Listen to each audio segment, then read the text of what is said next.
Hello and welcome back to the Smile and Save podcast. This is episode 10, brought to you by Seven Protect Credit Union. Today we've got a very special episode. We're joined by three very special guests from Nottingham University Hospital's NHS Trust. We've got Sarah, Anna and Anna. Welcome to the podcast, guys. Thank you very much for joining us.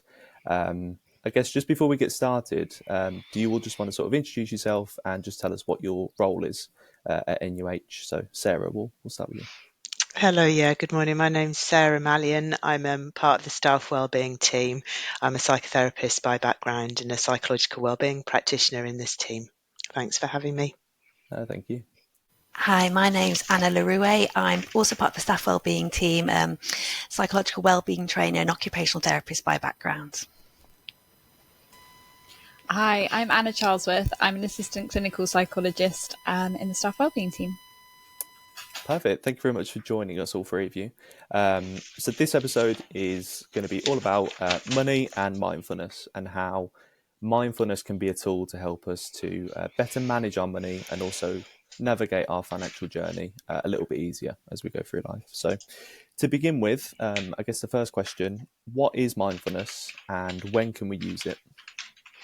Okay, so I'm going to begin with that question, and I'm going to start with a quote from John Kabat-Zinn. He's often been credited with the founding of the modern mindfulness group program, and he describes mindfulness as paying attention on purpose in the present moment, non-judgmentally. So essentially what that means is being present in the moment. And this definition is really deceptively simple, and we tend to think, oh yes, I can easily do that. I can be present in the moment. But in reality, the human mind has really evolved in such a way that we have the capacity both to reflect on past events that have already happened and to plan for future events which we wonder are going to happen. So whilst those skills of looking back and forward are really essential for our survival, as the human race, we tend to get quite stuck in a pattern of replaying and rehearsing. And in that way, we inadvertently miss so much of our life experience. So one more quote, if I may, by somebody called Eckhart Tolle, who wrote a beautiful book, The Power of Now. And what he says is most human beings are never fully present in the now, because unconsciously they believe that the next moment must be more important than this one. But then you miss your whole life, which is never not now. So mindfulness invites us to practice coming back to the present moment. It invites us to inhabit our lives, whatever we're doing. Really crucially as well, it invites us to do so with a spirit of non-judgmentalism and compassion and kindness towards our experience. I think very often we're socialized to be striving for something or achieving something or buying something or acquiring something or getting somewhere. And again, these really human capacities are not in themselves a bad thing, but we tend to get rather stuck and in the modern world quite imbalanced. So mindfulness invites us to become present within ourselves as best as we can and to become compassionate towards the joy and the suffering which is part of every single human life.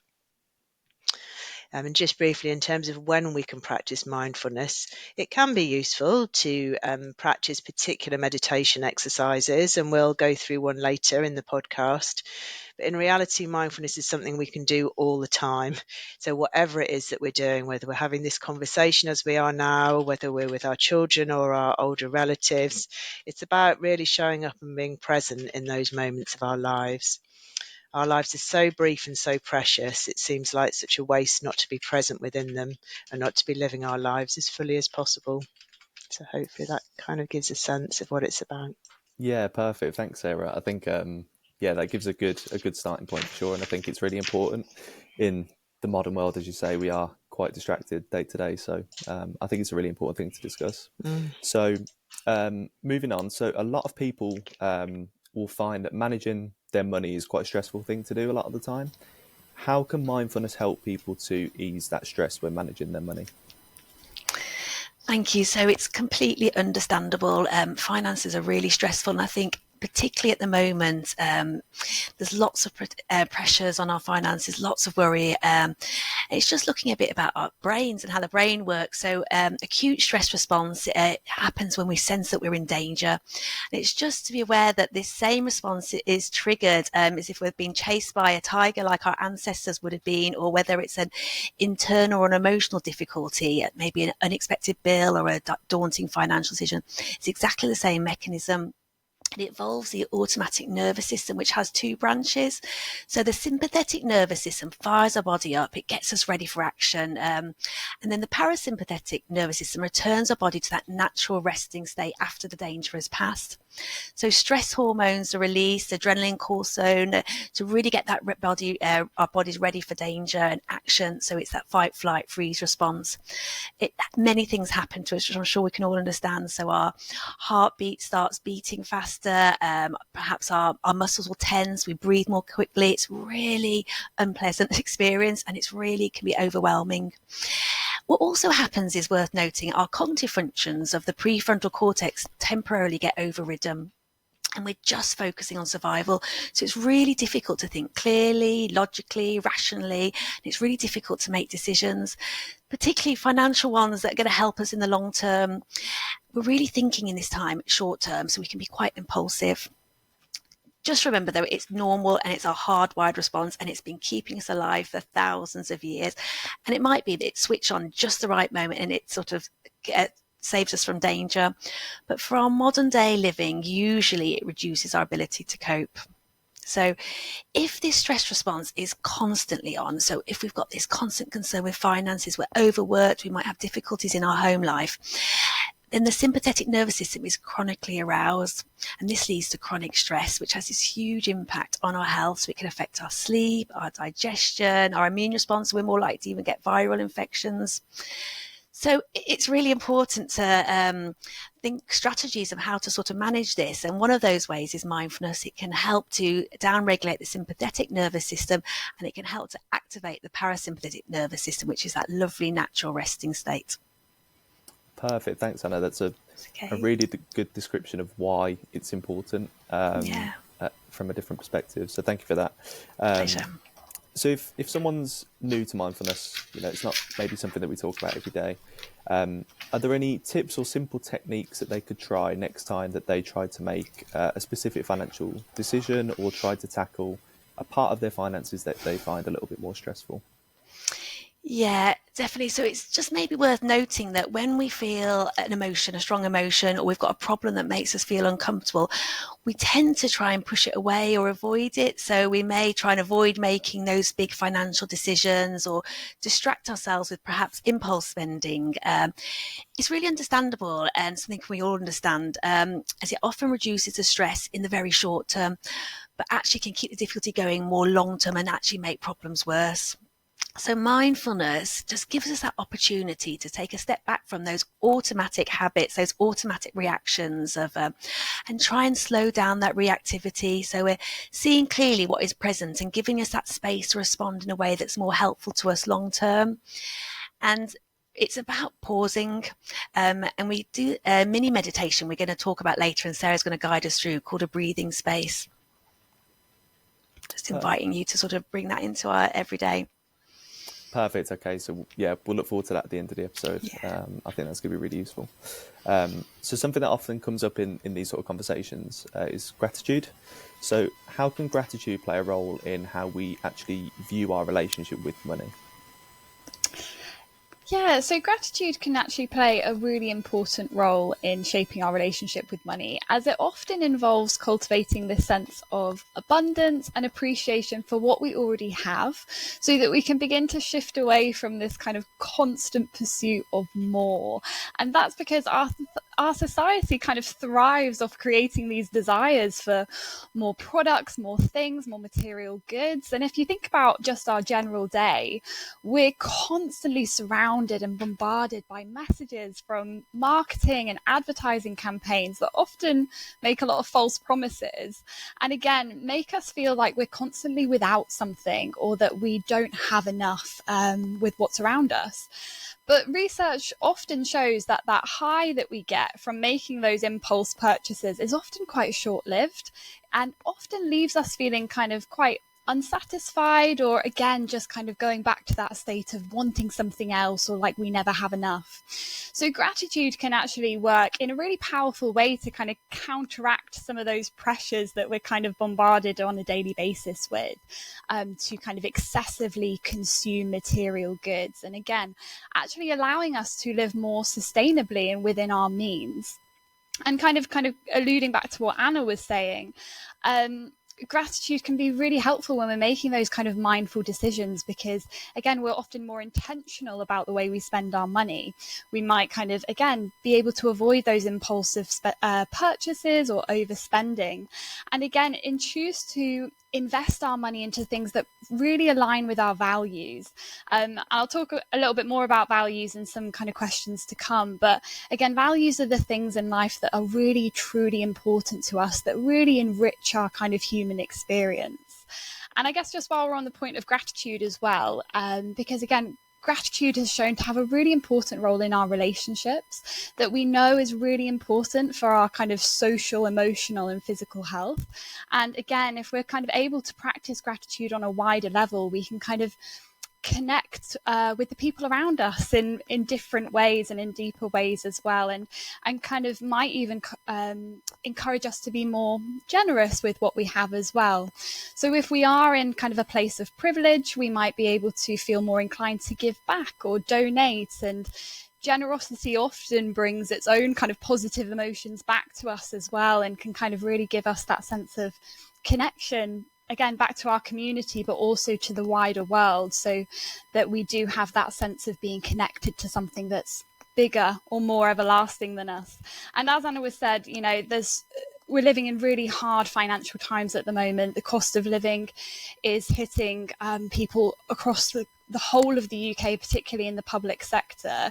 So please, as I say that, don't feel pressure to donate if it's not within your means, but think of other ways, small acts of kindness, or other small behaviours that we can do to provide us with that sense of connection again to our community or the kind of wider world in other ways.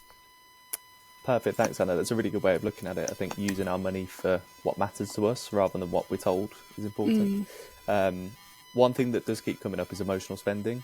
What can mindfulness do to stop us from that emotional spending that I'm sure we're all guilty of at various points?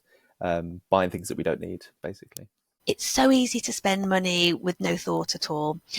We've got so much pressure from society. It's easy, it's quick, it's just a few touches on our phone. And we're meant to, in that moment, it feels good. But if it doesn't contribute to our long-term happiness goals, we soon feel stressed and guilty afterwards.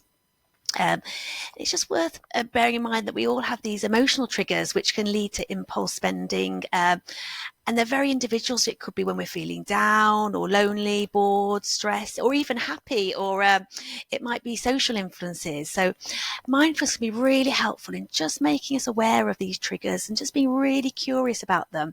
And perhaps in that moment, gently asking ourselves the question, what is the underlying need I'm hoping to be met here? Is this purchase linked to my values, or is it influenced by other pressures like advertisements, what our friends have got? And it's going back to that pause, that breathing space, which we're going to talk about later. And what we're trying to do is create a gap between the impulsivity. So it's a little bit like a circuit breaker. So the first step of this breathing space is bringing awareness to whatever's here right now. So we're just noticing what sensations, physical sensations are here for us. So just being curious, is the stress response being activated, and just learning what that could be for us, like shoulders, muscles tight. And then we're looking at what emotions are pregnant. Just be aware of what emotions are present. So are there any of those triggers for my impulse spending? And then looking at thoughts. And then what we do is we gather our attention to one place, steadying ourselves, and so we can move out of that stress response. And it's really about making every spending decision deliberately and not out of habit or impulsivity. Perfect. Thanks, Anna. So mindfulness, of course, is all about the here and now. But how can mindfulness help when it actually comes to setting financial goals and looking into the future? Yeah, so I guess mindfulness can give us a lot of clarity in how our present financial choices will ultimately impact our future self, and again help provide some clarity and focus when we are thinking about setting goals and cultivating kind of like a healthy money mindset. And that's because again we kind of get that empowered understanding of what our priorities are, what our needs are, perhaps what our spending habits might look like. Are there any kind of patterns of behavior that might need some adjustment along the way? And again, I'm just kind of going to allude back to what I was talking about earlier with those kind of values. And I think those are really important to think about when we're setting any sort of goal, but particularly financial goal. And values are things in life that provide us with those ongoing guides in how we want to live. What's truly important to you? What kind of person or what kind of life would you like to aspire towards or cultivate? And Russ Harris, who's a clinical psychologist who does a lot of work around values, and the kind of therapy models that he works with, often kind of shows that actually when we're living and working in ways that align with our values, that's when we experience true fulfillment. Even if we don't reach those goals when we think we will, if we're living in tune with the values that underlie them, then that's when we can still experience that fulfillment and purpose. And I guess what Anna was kind of talking about earlier with those stress systems that understandably often get activated when we're kind of experiencing kind of financial worries. If we're able to stay calm and centered and a little bit less emotionally reactive, if we're able to stay within that kind of parasympathetic nervous system, we're actually able to better activate something called our prefrontal cortex, which is kind of our higher order thinking brain, where we're able to really enhance those critical thinking skills. So when we are making decisions or we're doing planning or goals, again, we're able to be aligned with both our short-term needs and whatever our kind of long-term vision looks like as well. So I guess kind of multiple ways mindfulness can help when we're thinking about goals, both in the short term but also in the long term as well. Brilliant. Thank you, Anna. I guess mindfulness can help with all sort of timeframes and when it comes to our money. How can improving our mindset and our relationship with money actually improve other aspects of our life? Can that actually overflow into other areas? Yeah, absolutely. It's a massive question. And I guess this will look very individual to each person. But I think ultimately, if we can help reduce some of our financial stress and worry, that might take a big burden or load off our overall stress levels or psychological distress we might feel on a kind of daily or weekly basis. And I guess a lot of it is about how we cultivate greater sense of safety and security in the world, whether that is kind of financial or emotional or physical or psychological, because again, that sense of safety and security in the world is often what our mental and physical health is grounded upon. And if we can help take away some of that kind of financial worry, it's easier for us to focus and enjoy other aspects of our lives, like our relationships, our well-being, and again, might give us a little bit more freedom or financial freedom to engage in activities that really enrich our lives. Hobbies, interests, being able to go out and spend quality time with friends and family, exploring nature, have moments or opportunities for relaxation throughout the day. And again, all of these things that really provide us with that sense of fulfillment and purpose that often outweigh that kind of temporary thrill of acquiring new things that we talked about earlier. Because again, we know when we're thinking about mental health and well-being, it's really important for a person to have opportunities for personal growth, for skill development, for opportunities to build self-esteem and a positive sense of self outside of our work and outside of our kind of daily kind of 9 to 5 or shift pattern. So it's really important that we have that freedom and time and opportunity outside of work to explore those other pursuits. And I guess just as the kind of final bit to touch on as well is that we know our social relationships is one of the biggest contributing factors to our overall mental health and emotional well-being as well. And obviously, financial worries can take a huge toll on those relationships. So again, if we're able to move to a place where we kind of have a better relationship with money, might actually see some improvements in the relationships with at home with our partners or our family members, as we become kind of more aligned on perhaps what those financial goals or priorities might be. So again, hopefully, or the potential to create a sense of stability between couples or family systems as well, because times are really, really hard and we need each other. And it's often our relationships that help us get through the difficulties.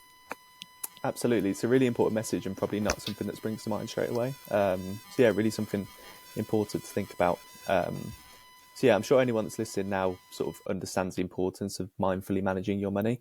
For anyone who's listening who's thinking of exploring mindfulness or learning a little bit more, could you take us through a little example of how we could start practicing mindfulness? Yeah, so I'll take us through the breathing space that Anna's told us about. It's interesting, you've all begun already. So the first step of the breathing space is just to deliberately make a change in our posture, as you just so beautifully did already. Yeah, maybe just to say in the day-to-day course of doing this breathing space, it might be that we actually leave the chair. So we might be at an office desk, for instance, and we might think, right, the deliberate change of posture I'm going to make is to a standing position outside in the fresh air, like Anna alluded to. So we don't have to be sitting. We could be lying down, we could be standing, we could be walking, but we're just adopting a slightly different posture so that we know that we're practicing. So for the purposes of today, as we're all sitting down, maybe just noticing the sensations of the feet on the ground, noticing our sitting bones in the chair, and if you feel comfortable, to close your eyes. And if not to close them, perhaps just to soften your gaze, just so that you're not particularly focusing on anything. And just allowing the eyes to gently soften. Noticing the places where you make contact with the ground. And there's 3 steps. So in this first step, we've made a change in our posture, and we're just now going to get a sense of what it is that's going on in our body to begin with. So perhaps just scanning through the body and just noticing what's here. We're not trying to change anything, we're just noticing what's present for us, any areas of tension.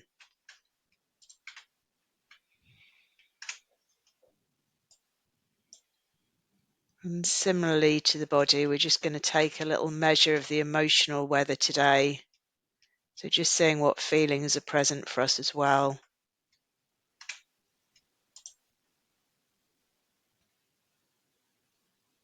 Any thoughts that are going around the mind. We're not trying to change anything, but we're just becoming curious about what's already here.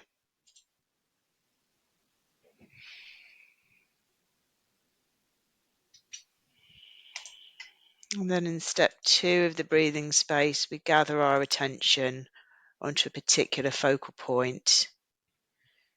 So for the purposes of this practice, we'll perhaps invite you to focus on the breath. You're just noticing the sensations of the breath as it comes into the body,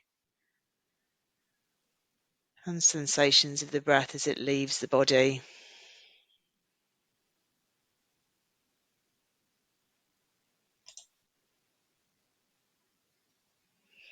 Again, we're not trying to breathe in any particular way, but just gently resting our awareness on the breath.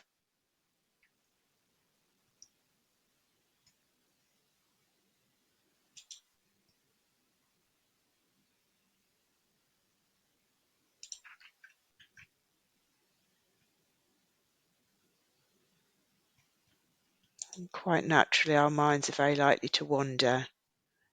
Just noticing when this happens and gently escorting our awareness back to the sensations of this in-breath and this out-breath.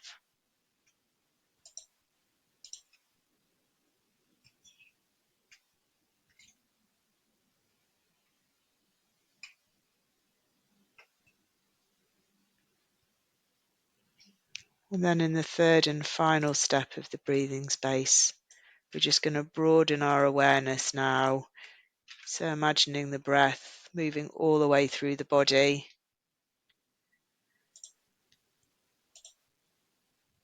Almost as though the whole body is breathing.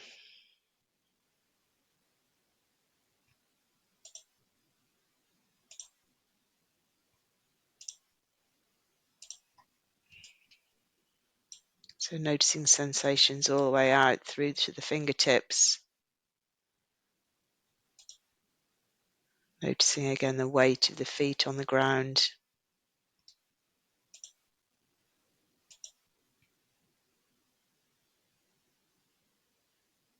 Welcoming ourselves back to this body. Welcoming ourselves back to this moment.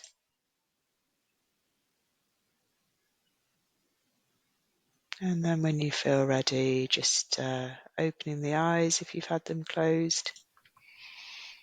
And seeing if we can bring those moments of mindfulness into the next parts of our day. Thank you very much, Sarah. I suddenly feel a lot more calm. I'm ready to make some good decisions for sure. Thank you very much. Yeah, I'd say definitely something to consider. If you've not just gone through that with us, if you've never done it before, it's definitely something to give a go. Maybe not if you're listening to this while you're driving, but yeah, definitely something to go home and try. Maybe on your lunch break or when you get home. Yeah, it really does work. Yeah, just an additional question: is there a good time maybe to practice an exercise like that? I mean, my sense is any time is a good time. I sometimes feel that we often wait until we're stressed before we practice something like that, and there's nothing wrong with that at all. It's a really good pause that Anna was speaking about.